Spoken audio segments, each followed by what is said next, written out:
At the reading of my grandmother's will, my sister got a $5 million house. I got a key. One key. Small, old, the brass gone dark and spotted with rust on a loop of kitchen string. The lawyer slid it across the table to me in a plain white envelope, and my sister Colette actually laughed out loud. She said, "Oh, Marin got the junk drawer." And everyone around that table smiled down into their coffee, because my grandmother, Ada Marsh, had just left the house on Linden Hill, the one with 6 bedrooms and a view of the whole valley, assessed at just over $5 million, to my sister. And she had left me a key to a house nobody had lived in for 30 years. Here is what none of them knew, sitting around that table dividing her up. My grandmother wore that key on a chain around her neck every single day of her life. And the last thing she ever said to me 3 days before she died, holding my hand with both of hers, was, "The attic, sweet girl. Do not let them get to the attic before you do." 6 days after that will reading, I put that rusty key into a lock, and I climbed a set of pull-down stairs. And I understood that my grandmother had not left me the junk. She had left me everything. And she had left it to the only one of us who would still bother to climb the stairs. If you have ever been the one who showed up, the one who sat with them when there was nothing in it for you, stay with me for this. Go ahead and subscribe and tell me in the comments who your person was, because this story is for the ones who climbed the stairs. Let me take you back. My name is Marin Marsh. I am 31 years old. And for most of my life, my grandmother was the warmest room in a cold house. My mother left when I was 7, and my father did his best, which was not very much. And the person who filled all the space they left was Ada. She lived up on Linden Hill in the big house my late grandfather built when his lumber business was good, and she was the last of that whole world. White hair she pinned up herself, reading glasses on a beaded chain, and that key, always on a thin gold chain, resting right at the base of her throat. When I was a little girl, I used to sit in her lap and play with it, and I would ask her what it opened, and she would say the same thing every time. She would say, "It opens the only thing that ever mattered, and someday you will find out what that is." I thought it was a game. I want you to hold on to that key because I spent 25 years not understanding it. My sister Colette is 4 years older than me, and Colette figured out something very early that I did not figure out until much too late. She figured out that Ada had money. So from the time we were teenagers, our relationships with our grandmother went in two completely different directions. I went up the hill because I liked being there. Colette went up the hill when she needed something. I would go on a regular Tuesday and we would shell peas and watch her programs, and she would tell me the same 6 stories about my grandfather, and I loved every one of them by the ninth telling. There was one Tuesday near the end that I keep going back to. She was tired that day, and we did not do much. We sat on the back porch of the hill with a bowl of peas that neither of us really shelled, and she watched the light go long across the valley. And out of nowhere, she reached up and unhooked the key from around her neck and put it in my hand. Just for a minute. She said, "Hold this for me." It was warm from her skin. I asked her again, the way I had asked her 1,000 times as a child, "What does it open, Nana?" And this time she did not give me the game answer. She looked at me for a long moment and she said, "It opens the difference between the people who love you and the people who love what you have." Then she took it back and hooked it around her neck again and asked me to bring her a sweater. I brought her the sweater. I did not understand what she had just handed me. I understand it now.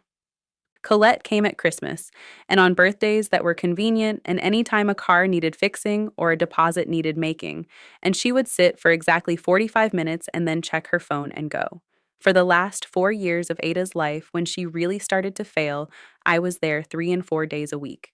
I did her grocery runs. I sorted her pills into the little plastic days of the week. I learned to check the mail before she did, because a certain kind of company had started sending her a certain kind of letter, and I did not like the look of them. Hold on to those letters, too. I steamed one open once. I am not proud of it, but I did. It was from a company with a friendly name and a logo of a little house with a sun behind it, congratulating my grandmother on how much equity she had, explaining how she could turn her house into cash and never make a payment again. There was a second one from a different friendly company, offering to buy Linden Hill outright, quietly, no realtor, a cash offer well below what the hill was worth, aimed at an old woman alone who might not know the difference. I brought that second one to her. I said, "Nana, you are not selling, are you?" And she looked at it for a long time and she said something I did not understand then. She said, "No, sweet girl. But somebody in this family is going to want to someday, and I would rather it be a want than a need." Then she folded the letter into her apron pocket and would not talk about it anymore. I found out much later that she had already borrowed against the house by then. Not for herself. To quietly cover a loan she had guaranteed for Colette and Grant 2 years before, on a flip that went bad, that I never even knew about. The hill had been bleeding for years to keep my sister afloat, and my sister was the one standing at the window measuring it for herself. Colette got married 2 years ago to a man named Grant who sells commercial real estate and wears his sunglasses on the back of his neck. And after that wedding, the visits to the hill stopped almost completely for her, except for one new habit. She started talking about the house. At every family gathering, she would find a way to bring up Linden Hill, how much land it sat on, what the lots up there were going for now, how it was really a shame that Ada rattled around in all that space alone, and had we thought about what happened to it, after. She said after like it was a season. And once in Ada's own kitchen, when she thought I was outside, I heard her say to Grant, "We just need to make sure she does the paperwork right because Marin is up here all the time getting in her ear, as if the P's and the programs and the 6 stories were a strategy. I never told my grandmother I heard that, but I think in the way that sharp old women know things, she already knew. Ada started to go downhill fast that final winter. And something happened in those last months that I did not think much about at the time. A man came to the house, not a doctor, a lawyer, older, careful, in a gray overcoat, a man named Mr. Dunmore. He came 3 separate times, and each time Ada asked me to make tea and then to give them the room. Once, after he left, she took my hand and she said, "I have made things fair, Marin, not equal. Fair. There is a difference, and one day you will thank me for knowing it." I thought it was just something a tired woman says. I filed it away next to the key, in the drawer of things I did not understand yet. And then, on a Thursday in February, with me holding one hand and a hospice nurse holding the other, my grandmother died in her own bed on Linden Hill. Colette arrived 40 minutes after it was over, and the first thing she did, the very first thing, before she even cried, was walk to the window and look out at the view. The will was read the following week in Mr. Dunmore's office downtown. There were 8 of us around that table. Colette and Grant, an aunt and uncle, 2 cousins who smelled money and drove in from 3 hours away, my father, and me. And Mr. Dunmore, in the same gray, reading in a slow, even voice while everyone leaned forward. To my sister Colette, he read, "I leave the house and grounds at 1 Linden Hill." I watched Colette's hand find Grant's under the table and squeeze it so hard her knuckles went white. $5 million. Just like that, across a table at 10 in the morning. There were some smaller things after that, a little money to the cousins, which is exactly why they had driven in, my grandmother's china to the aunt. And then Mr. Dunmore looked over his glasses directly at me, and he said, "And to my granddaughter Marin." The whole table turned. I could feel them getting ready to watch me be disappointed. He said, "I leave the property at 14 Sparrow Lane and its entire contents and this." And he slid the plain white envelope across the table. I opened it, and a small rusty key on a loop of kitchen string fell out into my palm. Sparrow Lane was the old house. The first house, the little one down in the flats by the river, where my grandmother and grandfather had actually started, before the lumber money, before the hill. Nobody had lived in it for 30 years. As far as any of us knew, it was a leaning, gray, forgotten box full of mouse nests and broken furniture, worth whatever the dirt under it could get at a tax sale. And the key. Colette looked at that key in my hand, and the relief on her face was so total it turned into generosity. She said, "Oh, Marin," and reached over and squeezed my arm, the winner comforting the loser. She said, "That little house meant so much to her. That is really special. That is so you. That is so you." Meaning small, meaning sentimental, meaning the kind of person who is happy with a rusty key while the grown-ups divide the real estate. Grant actually offered, right there at the table, to have someone come clear out the Sparrow Lane house for me, for free, as a favor, so I would not have to deal with the mess. He was very kind about it. He was so eager to be helpful about that particular house that even in my grief, some small cold part of my brain that I had gotten from my grandmother sat up and paid attention. I said, "Thank you, Grant. I will handle it myself." And I closed my hand around that key. I did not go to Sparrow Lane that day or the next. I went home and I grieved because a house is a house and I had just lost the only person who ever made me feel chosen. But her words would not leave me alone. "The attic, sweet girl. Do not let them get to the attic before you do. And I have made things fair, not equal." On the 6th day, I drove down to the flats by the river, and I parked in front of a house I had not stood inside since I was a child. It was worse than I remembered. The porch sagged, the windows were gray with 30 years of grime. There was a bird's nest in the mailbox, and ivy had pulled half the gutter down. Anyone driving past would have seen a tear down. The front door key was a different, ordinary key that had been in the envelope, too, and it stuck, and I had to put my shoulder into the door. Inside, it was dim, and it smelled like dust and old paper and cold. Sheets over the furniture, a calendar on the wall still turned to a month 30 years gone. and at the end of the hall, a string hanging from the ceiling. The pull down stairs to the attic. I want you to be up there with me for this because I have never been able to describe it right to anyone who was not.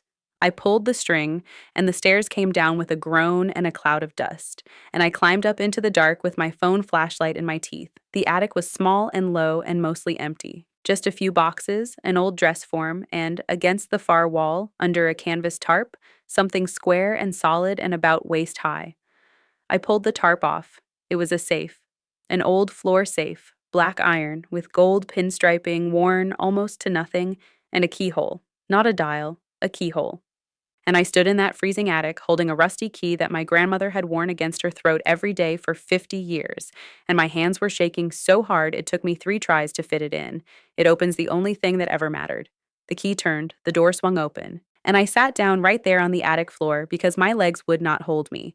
I am going to pause the story right here for 1 second, because the moments like this one, the ones I could not talk about for a long time, I put on perfect revenge stories first and nowhere else. If you want to be there when the next one lands, go ahead and subscribe and turn on the bell. Now, let me tell you what was in the safe. The top shelf was money, banded cash, older bills, more than I had ever seen in my life, and I found out later it came to just over $90,000. But that was not the fortune, and my grandmother would have been annoyed if you thought it was.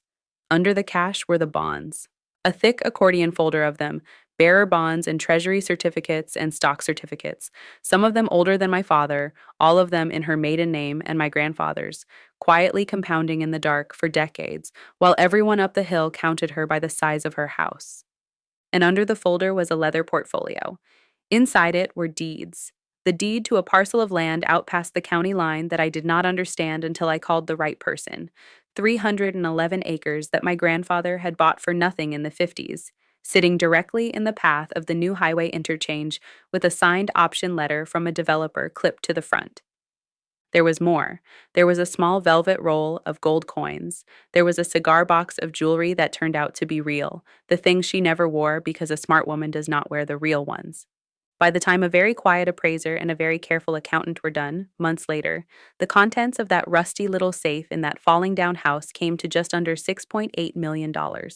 More than the mansion. More than the mansion, sitting in an attic my sister had offered to have cleared out for free. I did not tell a single soul that night. I want you to understand the discipline that took, because every cell in my body wanted to call somebody. Instead, I did what my grandmother would have done. I closed the safe. I put the tarp back over it. I locked the little house, and I drove home at the speed limit with $90,000 in cash and a grocery bag on the passenger seat, and my heart going like a hammer. The next morning, when the office opened, I called Mr. Dunmore, and I said, I climbed the stairs. There was a long pause on the line, and then that careful old man, who had been holding this secret for 2 years, let out a breath I could hear, and he said, Oh, thank God. She was so afraid you would let them talk you out of that house before you ever went inside it. He told me to come in that afternoon, and to not, under any circumstances, mention the attic to my sister yet. I did not need to be told twice. I was my grandmother's granddaughter. I knew how to hold a card. But I told you the money was not the fortune, and I meant it because of what was on the very bottom. Underneath all of it, flat against the iron floor of the safe, was a bundle of letters tied with the same kitchen string the key had hung on. They were my letters. Every card, every note, every folded up drawing I had given my grandmother since I was 6 years old. The P's and the programs and the 6 stories, she had kept all of it, the whole paper trail of a granddaughter who just kept showing up. And on top of the bundle was one more envelope, newer than the rest, with my name on it in her shaky, late handwriting. I opened it in the attic, sitting on the floor in the cold, and I read my grandmother's voice one more time. She wrote, Marin, if you are reading this, then you climb the stairs. And that is the whole test, sweet girl. That was always the whole test. She wrote, I gave your sister the house because your sister wanted the house, and a person should get what they want so they can find out what it is worth. She wrote, Linden Hill is beautiful and it is a stone around the neck, and I have not been able to afford to heat the whole thing in 9 years. And there is a mortgage on it now that I took to keep the lights on, and I am sorry to hand her that, but she chose the walls and the view, and she never once chose me. You chose me. So I gave the walls to the one who wanted walls, and I gave everything that was ever actually mine to the one who climbed the stairs. She wrote, Do not feel sorry for her, and do not gloat, because I did not raise a gloater, I raised the one who shows up. Just live, Marin. Live in a way that would have made our Tuesdays proud. And I put my head down on a pile of my own childhood letters in a freezing attic, and I cried the way you cry when someone reaches out of the ground to hold you one more time. Now, here is where the lawyer revealed everything, because a will reading only tells you half a story. I went back to Mr. Dunmore, and it turned out my grandmother had told him all of it and sworn him to let it play out exactly this way. The mansion on Linden Hill, the $5 million house, carried a reverse mortgage of a little over $3 million, plus 2 years of unpaid property taxes, plus a roof and a boiler that were both one hard winter from a six-figure repair. Colette had not inherited $5 million. She had inherited a beautiful, freezing, leaking money pit with a debt clock ticking on it and a lender who wanted their balance the moment the house changed hands. Mr. Dunmore also confirmed in writing that everything in the safe was legally and cleanly mine, structured through a small trust my grandmother had set up in those 3 gray overcoat visits, the fare not equal she had told me about with her hand around mine. She had thought of all of it: the key, the house nobody wanted, the stairs, the test. My grandmother outthought that entire greedy table from inside a dying body, and she did it so gently that the person she was protecting did not even understand she had been protected until she was sitting on an attic floor. You probably want to know what happened with Colette. About 3 weeks after the reading, when the mortgage company's letter started, she called me. She had found out about the reverse mortgage. She had not yet found out about the safe, and I want to be honest about the fact that I did not tell her that day because I was still too raw and too human for that. She was crying and angry, and she said Ada had tricked her, had left her a disaster on purpose, and what kind of grandmother does that? And I sat with the phone against my ear, and I looked at a rusty key on my kitchen counter, and I made a choice about the kind of person I was going to be, which is a choice you only really get to make a few times in your life. I did not throw the 6.8 million in her face. I said, Colette, I think she left each of us exactly what we spent our whole lives asking her for. You asked for the house, I asked for her. There was a long silence on the line, and then my sister said the truest thing she has ever said to me. She said, I did not know that was a choice we were making. And the sad part, the part that still gets me, is that she really did not. Here is where everybody landed. I sold the 311 acres to the developer cleanly for a number that means my daughter will go to any college she wants. I did not sell the little house on Sparrow Lane. I fixed it. New porch, new windows, new gutters. The leaning box by the river straightened up and painted the pale yellow my grandmother said she always wanted it and never got around to. I go there on Tuesdays. I shell peas on the new porch. My daughter is 4 now, and she comes with me on the Tuesdays. She is too little to shell peas, so mostly she puts them in her mouth and I pretend not to see.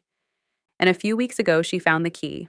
I keep it on a nail by the kitchen door of the little yellow house, and she is just tall enough now to reach it from the step stool. And she took it down and brought it to me and asked me what it opens, and I felt the whole thing come up through me like water through a floorboard.